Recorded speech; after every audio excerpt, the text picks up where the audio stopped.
Olá, meu irmão, olá, minha irmã, graça e paz de Cristo no seu coração. Meu nome é Marcos, seja muito bem-vindo aqui a mais um vídeo de estudo bíblico aqui no canal do Peregrino.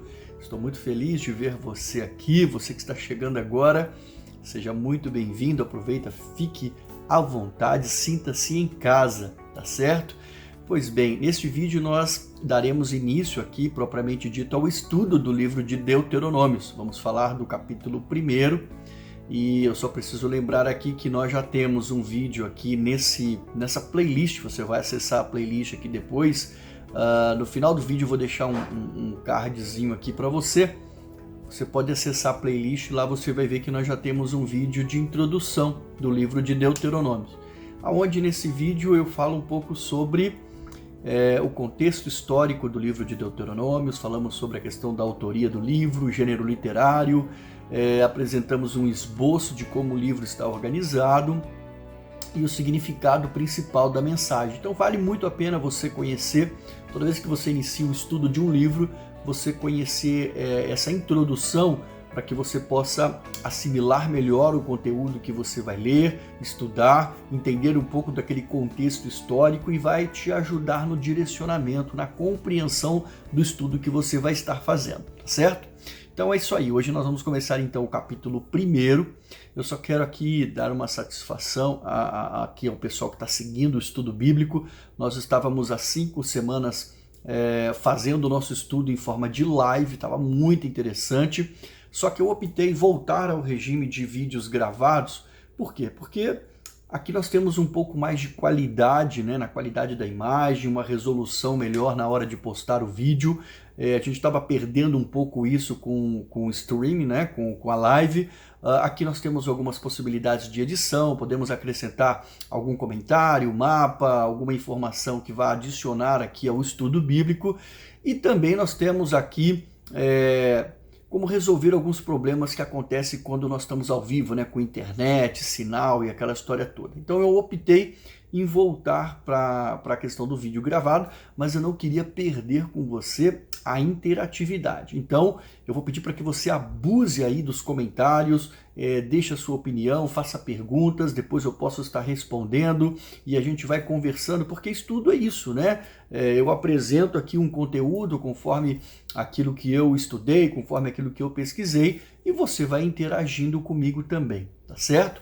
Inclusive, falando sobre estudo bíblico, aqui no canal eu tenho procurado postar pelo menos 3 vídeos, né, por semana, 2 mensagens bíblicas e um vídeo de estudo bíblico.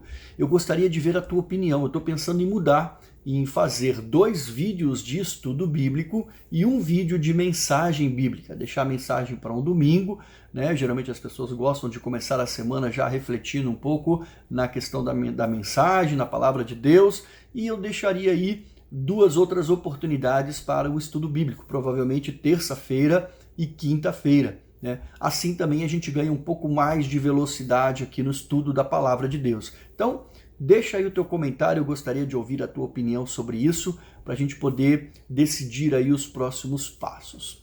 Amém? Então vamos fazer uma oração antes de nós começarmos aqui o nosso estudo propriamente dito. Eu vou pedir para que você feche os seus olhos e me acompanhe. Querido Deus, nós estamos aqui, ó Pai, mais uma vez diante da tua presença, para dedicarmos mais um tempo ao estudo da tua palavra. Senhor, eu te peço que nos acompanhe nesse momento, nos dando sabedoria, nos dando conhecimento, abrindo a nossa mente, nos dando compreensão do texto bíblico, para que nós possamos, Senhor, além de adquirir conhecimento, crescermos espiritualmente diante da tua palavra. E pedimos, Senhor, que esses ensinamentos nós possamos colocá-los em prática na nossa vida. Entrego nas tuas mãos a minha vida, a vida da pessoa que está do outro lado ali, assistindo a essa aula, seja na vida dela, Senhor, abençoe a vida dela, dando a ela sabedoria e condições, Senhor, de que ela também caminhe e coloque em prática aquilo que ela venha aprender nessa videoaula. Em nome de Jesus eu oro e te agradeço por tudo, ó Pai. Amém. Ok, querido, vamos lá então? Então, como eu disse para você, estaremos começando aqui o capítulo 1 do livro de Deuteronômio. Nesse capítulo você vai perceber que nós teremos logo de imediato aqui um preâmbulo, né, uma introdução. O livro de Deuteronômio, como nós comentamos, né, ele é um formato de um contrato. Moisés vai estar recontratando com o povo de Israel a aliança feita com Deus. Então, aqui Moisés vai trazer logo de imediato, nesse primeiro início aqui nos 5 primeiros versículos, uma pequena introdução, um pequeno preâmbulo, e depois ele já entra naquilo que é o primeiro discurso de 3 discursos que Moisés vai fazer ao longo do livro de Deuteronômio. Esse preâmbulo ele é bem curtinho, ele vai ser aí apenas os 5 primeiros versículos, e a partir do 6º a gente já entra no primeiro discurso de Moisés. Nesse primeiro discurso nós vamos ver aqui que Moisés ele vai iniciar aí uma recapitulação histórica para todo aquele povo, começando praticamente ali trazendo à memória deles o momento em que eles estavam ainda lá na península do Sinai e receberam a ordem de Deus para levantar acampamento e então iniciar o deslocamento rumo à terra prometida. Lembrando aqui que neste momento, né, Moisés está falando para a segunda geração que saiu do Egito. E muitos daquelas pessoas haviam nascido pelo deserto. Né? Por quê? Porque os pais deles, né, eles haviam, né, falecido, ficado pelo deserto durante a peregrinação. A gente vai comentar um pouco mais sobre isso. E por mais que os pais deles, antes de morrerem, tinham dito para eles aquilo que aconteceu no Egito e durante o início da peregrinação, Moisés precisava fazer, neste momento, uma introdução para apresentar depois os termos da aliança com Deus. Okay? Então, sendo assim, nós vamos dar início aqui a essa caminhada, que é uma caminhada muito interessante, e certamente nós vamos estar relembrando muitos pontos daqueles que nós já vimos quando nós estudamos o livro do Êxodo, Levítico e Números. Tá? Inclusive você que não segue aqui o canal do Peregrino, não conhece aqui, existe uma playlist aqui no canal do Peregrino em que você pode encontrar os nossos estudos chamado Discipulado Cristão, onde nós temos ali praticamente desde Gênesis, quando Deus faz a promessa para Abraão, né, daquilo que haveria de acontecer com ele, até praticamente o final do livro de Números. Então você pode ir lá, são mais de 55 vídeos, onde a gente traz toda a questão do livro do Êxodo, Levíticos, o livro de Números, né? É um estudo muito interessante e neste livro aqui de Deuteronômio, muita coisa do que nós vamos falar aqui, nós já estudamos anteriormente. Então, apesar de termos estudado, a minha proposta aqui é nós mantermos o conceito de um estudo qualitativo, ok? Ou seja, vamos ser conciso na forma do possível, né? Mas sem comprometer aí a qualidade do estudo. Okay? Aqueles assuntos que nós já vimos que serão redundantes, eu vou aqui simplesmente procurar citar e talvez deixar para você aí aonde você pode encontrar melhor o estudo que nós já fizemos para que você possa ir lá e se aprofundar um pouco mais sobre o assunto aqui no canal. Ok? Papel, caneta e Bíblia nas mãos e vamos nessa. Ok? Capítulo 1. Nós vamos ver aqui que iniciando o capítulo 1, como eu disse anteriormente, nós temos aqui um pequeno preâmbulo. E nesse preâmbulo, Moisés vai trazer algumas informações sobre o cenário social e geográfico. Tá? Esse início ele tem muita semelhança aí com registros de tratados do Antigo Oriente Próximo, seguindo uma característica dos documentos que eram daquela época. Né? Geralmente eles começavam aí com uma breve introdução dos parceiros na aliança, da sua relação um com o outro e das ascendências imediatas. Tá? Então o texto ele começa falando aí do trecho, né, em que foi essa última pernada, como eu disse para vocês, lá do deslocamento do povo de Israel na peregrinação, onde eles estavam, no texto aqui já fala de Cades Barneia, né, até a região de Campinas de Moabe, onde eles estavam acampados naquele momento. Mas Moisés, né, além de trazer aí as citações geográficas, ele também vai falar, né, do tempo em que o povo peregrinou entre a península do Sinai, que na Bíblia, em Deuteronômio, a gente vai ver que chama-se muito lá Monte Horebe, que é o texto, né, o nome Sinai em hebraico, e nós vamos ver muito isso aqui em Deuteronômio, ok? Até Cades Barneia. E ele vai dizer que é uma distância, né, que dava para percorrer em 11 dias. Se você ver geograficamente, são 230 quilômetros. Mesmo o povo de Israel sendo um povo grande, realmente daria para fazer em 11 dias. Mas Deus fez com que eles peregrinassem por cerca de 38 anos por caminhos tortuosos no deserto. Nós sabemos que existiu um propósito para tudo isso, por que isso aconteceu, e que mais à frente nós vamos relembrar o porquê que isso aconteceu, para que você volte à memória do que nós já estudamos sobre isso, tá? E quando nós chegamos ao verso 3, nós temos aqui um texto muito interessante que vai trazer essa referência. Olha só o que está escrito no texto 3, né? No verso 3. No entanto, 40 anos depois da saída do Egito, no primeiro dia do 11º mês, Moisés se dirigiu aos israelitas e lhes transmitiu tudo o que o Senhor lhe havia ordenado.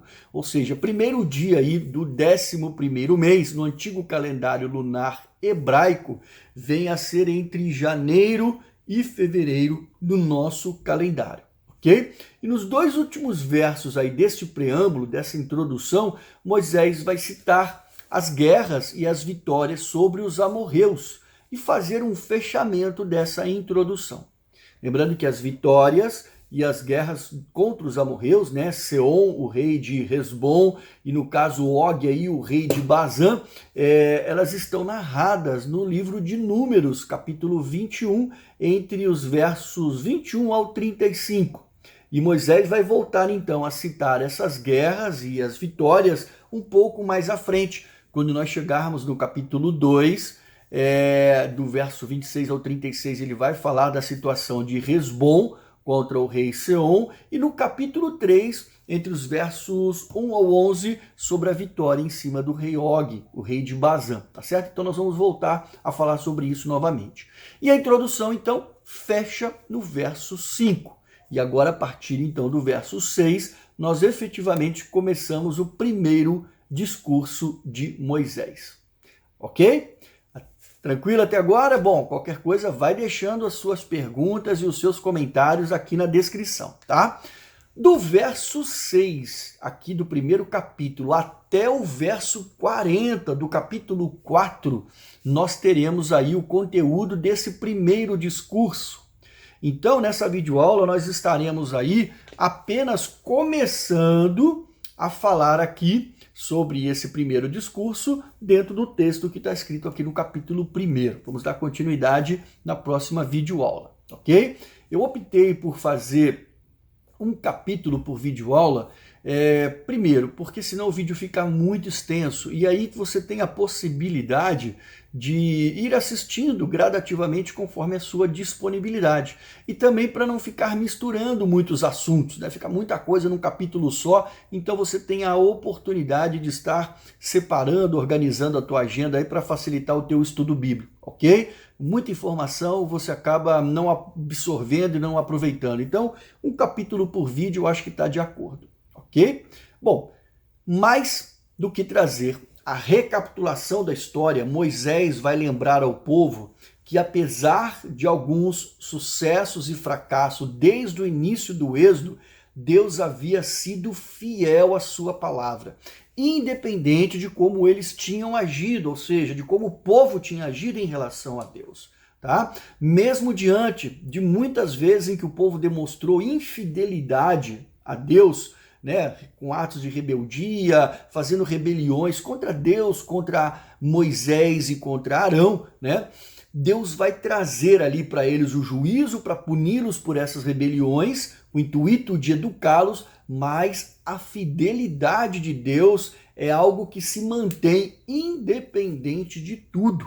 Ou seja, né, Deus é fiel, nós que muitas das vezes não somos, não é verdade? Então a intenção aqui da mensagem de Moisés era chamar a atenção do povo para uma vida de escravidão que eles tinham lá no Egito, das dificuldades que eles enfrentaram aí na peregrinação e lembrar principalmente dos erros do passado. Tudo isso porque a finalidade principal era mostrar a importância da aliança firmada com Deus, da fidelidade à aliança firmada com Deus. garantindo, né, e assegurando para eles que se eles cumprissem aquilo que havia sido combinado, se eles fossem fiéis e obedientes a Deus e aos seus mandamentos, a graça de Deus os acompanharia o tempo todo. E aí nós vamos ver então que do verso 6 ao verso 8, nós temos aí uma recapitulação da ordem para deixar o Monte Horebe e iniciar uma marcha em direção à Terra Prometida. Esta narrativa aqui nós já vimos quando nós estudamos o livro de Números, no capítulo 10, entre os versos 11 e 13. Eu vou deixar um link aqui do vídeo em que nós falamos sobre isso e também na descrição aqui, depois eu vou deixar para você o endereço para que você possa acessar caso você queira aprofundar o estudo sobre isso, tá? E ainda Moisés vai lembrar, né, que naquela ocasião Deus definiu os limites geográficos da Terra Prometida. Isso você encontra aí no verso 7. Dá uma olhadinha aí que você vai ver, ok? Mas eu quero chamar aqui a sua atenção para o texto que está escrito no verso 8. Olha só o que diz o verso 8. Tá certo? Moisés está dizendo para eles, olha, vejam, eu lhes dou toda esta terra, entrem e tome posse dela, pois é a terra que o Senhor jurou dar aos seus antepassados, Abraão, Isaque, Jacó e a todos os seus descendentes.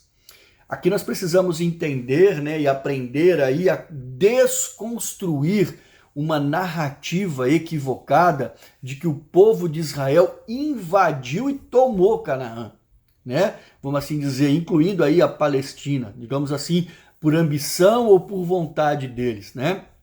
Como se eles fossem aí os vilões da história. Na verdade, toda essa situação, ela já havia sido desenhada por Deus. Lembrando que Deus só não deu a terra para Abraão antes porque Deus disse para Abraão que a iniquidade do povo ainda não tinha chego no limite, mas aquele povo desagradou tanto a Deus que Deus, então, ele como o criador de todas as coisas, o dono de toda a terra, de toda a criação, de todas as obras e propriedades, ele então definiu o momento certo para que o povo de Israel pudesse ocupar aquilo que ele havia prometido, tá certo? Então o povo vai simplesmente tomar posse de uma promessa em que o dono de todas as coisas, que é Deus, havia feito a Abraão, Isaque e Jacó, tá certo? E não tomaram nada simplesmente porque achavam que deveriam tomar. A terra, o planeta, tudo aquilo que tem aqui é propriedade de Deus, ele dá e tira de quem ele quer. É isso que nós precisamos entender. E as promessas de Deus aos patriarcas, elas foram feitas no livro de Gênesis. Você pode encontrar Gênesis capítulo 12, no verso 7, também tem no capítulo 26, no verso 3, e no capítulo 28, no verso 13. Entenda que o que Deus promete para você, para nós, ele vai cumprir, como ele prometeu para os patriarcas. Ele é fiel e não importa se há barreiras, se há dificuldades, se existem pessoas ocupando o seu lugar ou o que é para ser seu.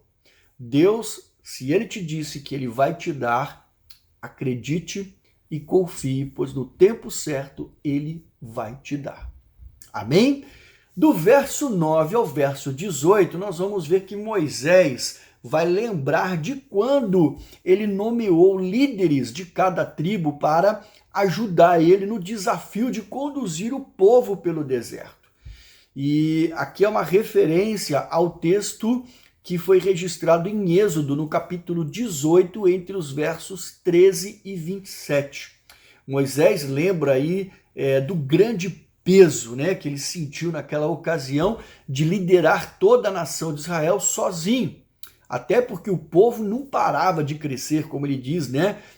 Mesmo, olha que coisa interessante, em um cenário de deserto, um cenário de dificuldade. Isso é muito interessante, como as coisas de Deus confundem as coisas dos homens, né? Se nós pararmos para observar não só essa situação do povo de Israel em particular, mas como a história da igreja foram em cenários de crises e perseguições que o povo de Deus e que a igreja mais cresceu. As crises, elas servem muitas das vezes para balançar um pouco a estrutura das coisas, né? Mas Deus está trabalhando e muitas das vezes nesses momentos ele aproveita para separar um pouco o joio do trigo, né? Na crise, na verdade, só permanece aquele que tem raiz, tá certo? Aquele que tem estrutura, aquele que está alicerçado na rocha. Esses aí, ó, quem está na rocha não cai. E oxalá, né, nós estamos vivendo aí momentos de crise mundial, de uma pandemia, né? Será que Deus não está aí dando uma chacoalhada na sua igreja? Com certeza, né? Nós precisamos aí entender que esse momento é um momento que muitas coisas vão mudar, entrar no lugar. Deus está peneirando um pouquinho o seu povo, né? Mas nós não precisamos aí, nem devemos nos preocupar, tá certo? Porque em momentos de crise, em momentos de perseguição, a igreja de Cristo ela se fortalece. Lembrando que Cristo é o cabeça da igreja e ele não permite que nada nos aconteça como igreja de Cristo. Então, fique firme. Lembre-se que a tempestade, as crises, os desertos, eles passam. O deserto é um lugar de passagem, por mais que Israel peregrinou 40 anos pela desobediência deles, mas eles passaram por lá, estavam prestes aqui a entrar na Terra Prometida. Então o mais importante é saber que isso vai passar e que nós devemos resistir esses momentos para não cairmos em tentações, ok? Continuando então, e Moisés, sentindo-se sozinho, sentindo o peso de cuidar de toda aquela gente, ele ouviu um conselho de quem? Do seu sogro, o sábio, né? O sogro dele era um homem muito sábio, ele era um sacerdote do povo vizinho ali, e Jetro, que era o sogro dele, vai nomear, né? Vai dar esse conselho para ele nomear auxiliares para lhe ajudar. Então, ele vai nomear Moisés vai nomear dentro de cada tribo um representante para cuidar e julgar os problemas mais simples, ou seja, né? E as coisas mais complexas levar para ele tomar decisão. E aí eu quero aqui trazer para você apenas alguns pontos que eu destaquei do texto que está escrito lá em Êxodo, certo? Nós vamos ver aqui, perdão, eu vou citar aqui o texto de Deuteronômio mesmo. Verso 15, olha só o que diz o verso 15. Assim, eu convoquei os homens respeitados que vocês selecionaram de suas tribos e os nomeei para serem juízes e oficiais sobre vocês. Alguns ficaram responsáveis por 1000 pessoas, outros por 100, outros por 50 e outros por 10. Agora vamos ao final do verso 16 e 17. Sejam completamente justos, aqui ele estava dando orientação aos juízes, né? Em todas as suas decisões e imparciais em seus julgamentos. Cuidem tanto dos casos dos pobres como dos ricos. Não deixe que ninguém os intimide, pois Deus dará a decisão por seu intermédio. E tragam-me os casos que forem difíceis demais para vocês e eu cuidarei deles, ok? Então, como nós podemos ver aqui, Moisés, ele não delargou, ou seja, entendeu, né? Delargar, largar mesmo. Não, ele delegou com responsabilidade o seu ministério. E é assim que tem que ser. Um líder, ele precisa de pessoas para ajudá-lo. Pastor na igreja precisa de pessoas para ajudá-lo. E ele não pode simplesmente delargar, deliberadamente entregar para alguém e deixar essa pessoa cuidar de qualquer jeito. Não, ele tem que acompanhar, ele tem que exercer o papel de líder, mas ele tem que também confiar e deixar que essa pessoa, dentro da responsabilidade dela, possa trabalhar livremente. Mas ele não pode abrir mão da responsabilidade que ele tem como líder de cuidar daquele ministério, do corpo de toda aquela igreja, tá certo? E do verso 19 ao 25, nós vemos então que Moisés vai trazer à memória do povo a situação dos espias que foram enviados a Canaã para reconhecimento. É um capítulo um pouco longo, né? Mas aqui nós temos algumas histórias muito interessantes que Moisés está trazendo à memória. O início deste evento, ele se deu então quando o povo, saindo lá do Monte Sinai, chegou em Cades Barneia. E naquela região montanhosa das terras dos amorreus, Olha o que Moisés vai dizer para eles no verso 21. Anota aí, verso 21. Vejam, o Senhor, seu Deus, colocou esta terra diante de vocês. Vão e tomem posse dela, conforme o Senhor, o Deus dos seus antepassados, lhes prometeu. Não tenham medo, nem desanimem. Tá? Então Moisés levou eles numa posição lá e mostrou as terras para eles. Só que aí partiu, do povo uma iniciativa então de enviar esses espias até Canaã, a fim de fazer um reconhecimento e trazer para a liderança, para Moisés ali, qual seria o melhor caminho para eles poderem então iniciarem a conquista da terra prometida. E no verso 23 nós vemos aí que Moisés até reconhece que essa ideia pareceu boa. E por isso, então, ele separou um representante de cada tribo e enviou até a região do Vale de Escol, tá? Para refazerem aí, para fazerem esse reconhecimento e trazer para aquelas pessoas o que eles haviam o que eles haviam visto, Eles trouxeram, inclusive, alguns frutos da terra para mostrar, para o povo ver que a terra realmente era boa. E parece que isso foi o que não terminou bem, para o povo de Israel. Vai dar ruim aí para o povo de Israel, como diz, tá certo? A narrativa, nós já estudamos sobre isso no capítulo 13 do livro de Números, tá certo?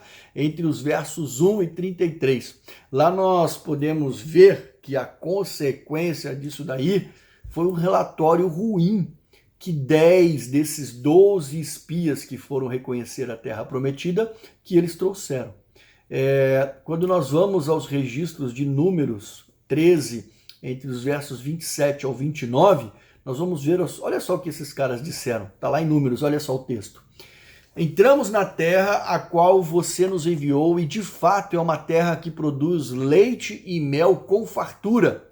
Aqui está o tipo de fruto que nela há. Eles trouxeram alguns frutos para mostrar aos líderes e ao povo de Israel. Contudo, o povo que vive ali é poderoso e as suas cidades são grandes e fortificadas. Vimos até descendentes de Enaque. Os amalequitas vivem no Negueb, os hititas, os jebuseus, os amorreus vivem nas regiões montanhosas, os cananeus vivem perto do litoral do mar Mediterrâneo e no vale do Jordão. Bom, e desses 10 espias, apenas 2, Josué e Caleb, é que vão tentar mudar esse prognóstico de um relatório negativo, mas eles não vão conseguir. O medo, a insegurança, a incredulidade, a falta de confiança vai tomar conta da nação de Israel e o resultado que nós vimos quando estudamos isso foram rebeliões contra Deus, contra Moisés e contra Arão, e, por consequência, uma guerra que o povo de Israel provocou sem a ordem de Deus, sem a permissão de Deus, contra os amorreus em Ormã, e perderam essa guerra. Tá? Esses eventos eles estão narrados no capítulo 14 de Números. E aqui, no capítulo 1, entre os versos 26 ao 46, nós temos a explicação sobre isso. Tá? Do verso 26 ao 36, Moisés vai trazer a lembrança da rebelião do povo contra Deus, contra ele e contra Arão, e na decorrência desse relatório ruim que os espias trouxeram, tá certo? Do verso 33 ao 40 serão lembrados os castigos de Deus por conta dessa rebelião, e do 41 ao 46 Moisés vai falar sobre a guerra e a derrota dos israelitas em Ormá. Ou seja, aonde ali em mais um ato de desobediência e rebeldia, eles resolveram rebelar contra Deus. E aí, narrativa aqui do capítulo 1, e lá do capítulo 14 de Números, nós conseguimos tirar algumas coisas interessantes para estudarmos aqui. Como consequências e juízo de Deus sobre esses atos de rebeldia do povo, Deus então jurou que não permitiria que ninguém daquela primeira geração entrasse na terra prometida, somente entrariam os 2 homens que trouxeram um relatório positivo da terra prometida, que foi Josué e Caleb, por eles terem demonstrado confiança e fidelidade a Deus. E a ira de Deus foi tão grande, isso é muito interessante, que Deus queria destruir aquela geração na hora, né? Se nós formos aí ao livro de Números, lá no capítulo 14, verso 12, nós vamos ver que Deus queria destruir aquela geração e começar uma nova geração por intermédio de Moisés, a partir de Moisés. Mas aí Moisés então vai interceder a Deus e Deus então vai castigar a nação de forma diferente. Eles vão então peregrinar 40 anos pelo deserto, lembrando que esses 40 anos ele faz uma referência ao número de dias em que os 12 espias permaneceram na trajetória e no reconhecimento da Terra Prometida. Então, para cada dia, Deus colocou um ano, por isso 40 anos, está aí uma explicação dos 40 anos, e assim, então, dava tempo de toda aquela geração morrer gradativamente pelo deserto e os filhos daquela geração crescerem a ponto de estarem preparados para receberem, então, a herança. Inclusive, aqui é muito importante, falando dos filhos dessa primeira geração, que era esse povo agora que Moisés estava falando, né, os filhos da primeira geração, que eles foram apontados, inclusive, como um objeto de preocupação na época do relatório, lá dos 12 espias. O texto de Números, lá no verso 3 do capítulo 14, ele vai nos lembrar que eles temiam que os seus filhos fossem presos pelos povos que habitavam em Canaã. E aí Deus, então, além de castigar aquela primeira geração pela incredulidade, vai dizer para eles que os filhos deles, ou seja, aquelas pessoas que até então eles tinham preocupação que fossem virar prisioneiros e escravos do povo de Canaã, que seriam eles que iriam tomar posse da promessa. Olha quanta coisa que nós estamos aprendendo aqui nesse estudo bíblico de hoje, não é verdade? Olha só, a incredulidade, gente, é algo muito ruim para nós.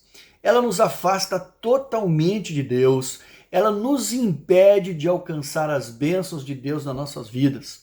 Se nós olharmos para o texto de Hebreus, capítulo 11, no verso 6, lá diz, né, que sem fé, sem acreditar em Deus, sem crer em Deus, é impossível agradá-lo. Quando nós olhamos para o que Deus fez aí com relação aos filhos dessa primeira geração, nós vamos entender que o medo deles virou objeto de bênção para a nação de Israel. E o que nós podemos aprender com isso? Deus está nos ensinando que as bênçãos de Deus, elas cairão sobre nós e também atingirá a nossa casa, a nossa família. Então nós não devemos temer nada. Se nós estamos em Deus, nós temos que seguir adiante. Devemos tomar muito cuidado com relação a alguns relatórios negativos, né? Que confrontam promessas que Deus fez na nossa vida. Quando aqueles 12 espias chegaram na Terra Prometida, 10 trouxeram um prognóstico ruim de como seria conquistar as bênçãos de Deus, enquanto 2 eles se mantiveram firmes, confiantes. Ou seja, pelo menos, né, 2 coisas aí nós podemos aprender com isso.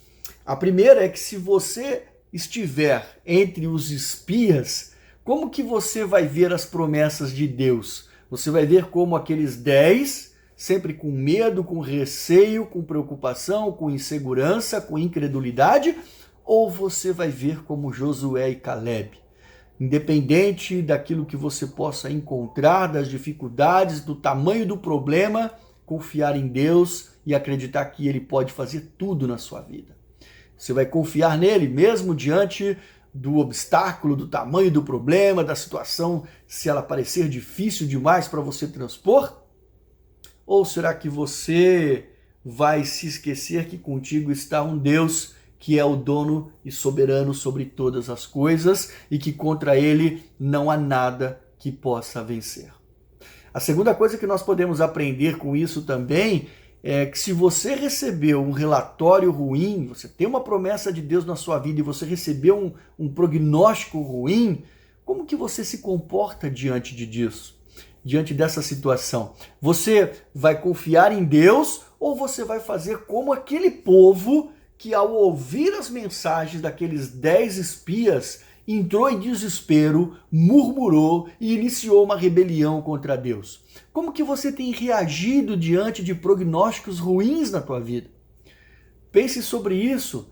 Aproveite esse momento, que é um momento de estudo bíblico, não só para te agregar conhecimento, relembrar os textos bíblicos, aproveitar para crescer em conhecimento histórico da Bíblia, mas também para você refletir como que você está se comportando diante dessas situações e que isso traga para você crescimento espiritual também. Amém? Bom, e para fecharmos aqui o capítulo 1, Moisés, então, ele vai relembrar, né, que não bastando a rebeldia do povo de Israel contra os relatórios dos espias, eles vão então contrariar uma ordem de Deus, que era para que eles regressassem em direção ao Mar Vermelho. E então eles querem avançar contra os amorreus que estavam nas montanhas da região de Ormá. É que tipo assim, né, o povo pensando naquela época, né? Vamos conjecturar aqui, né? Ok. Deus então queria que nós fôssemos corajosos, ok? Nós então reconhecemos que pecamos contra Deus. Mas vamos fazer o seguinte então, vamos mostrar para Deus que nós somos valentes, que nós somos corajosos e que realmente nós podemos conquistar a terra prometida. Vamos lá então, vamos nos armar e vamos para cima desses caras aí. Quantos erros, né? Os caras aí já haviam pecado, Deus já havia determinado para eles o que eles deveriam fazer, rebeldia demais, né? E eles se contrariando uma ordem de Deus. Diante de um pecado de rebeldia, o que Deus espera de nós? Arrependimento e obediência. Ponto. Não precisa provar nada, não precisa mostrar nada. É só isso que Deus espera de nós. Arrependimento. Senhor, pequei. E agora o que eu faço? Isso, obedeça. Deus nos conhece e Ele deseja um coração submisso à sua vontade. E aí os caras então resolveram que eles, por conta própria, poderiam então mostrar para Deus que estavam motivados e querer conquistar aí a região das montanhas. Absurdo total.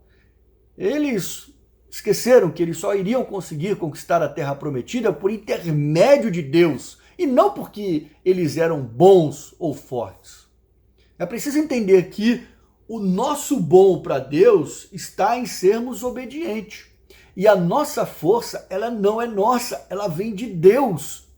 É um engano tremendo o homem imaginar que ele pode fazer aquilo que só Deus pode fazer.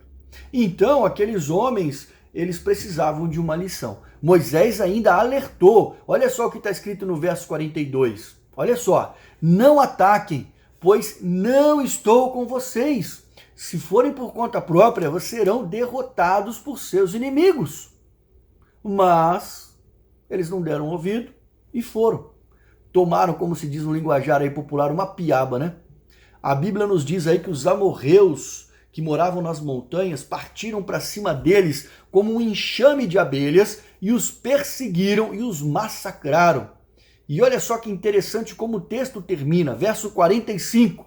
Então vocês voltaram, choraram diante do Senhor, mas o Senhor se recusou a ouvi-los. Entendeu? Desobediência, presta atenção nisso, amado. Desobediência e rebeldia contra Deus. Essas são as duas palavras que eu gostaria que você levasse desse finalzinho de estudo bíblico para a sua reflexão. Como que tem sido a sua vida diante de Deus? O quanto você tem se esforçado para seguir os mandamentos e os estatutos do Senhor? Quanto Deus te dá uma ordem, como que você se sujeita a essa ordem? Obedece ou não obedece, se rebela contra Deus, faz o que Deus mandou, ou simplesmente acha que você pode continuar fazendo o que você quer? São apenas algumas reflexões aí para que você pense e que você leve como fechamento desse primeiro capítulo de Deuteronômios. Amém? Bom, eu mal posso esperar aqui para vermos quanta coisa boa nós vamos aprender ao longo de toda essa jornada. Tenho certeza que vai ser de grande proveito para nós, ok? Se realmente você está gostando, eu não falei no início desse vídeo, né? Mas não se esqueça de se inscrever aqui no canal do Peregrino. Ajude-nos aí fortalecendo o canal aqui na plataforma do YouTube. Curte esse vídeo, compartilha, deixa aí o seu comentário, é muito importante. Qualquer coisa que você faça aqui vai nos ajudar a fortalecer esse projeto e fazer com que o YouTube apresente esse conteúdo para um número ainda maior de pessoas. E aí nós vamos estar indiretamente levando a mensagem do Evangelho para mais pessoas. Então, some-se a nós aí, tá certo? Muito obrigado a você que ficou comigo aqui até o final. Olha, 40 minutos praticamente de vídeo aí, um pouquinho mais. Eu desejo que esse conteúdo possa agregar conhecimento e, mais do que isso, crescimento espiritual para a sua vida. Amém? Que Deus te abençoe rica e poderosamente. E se Deus quiser, até o nosso próximo vídeo aqui no canal do Peregrino.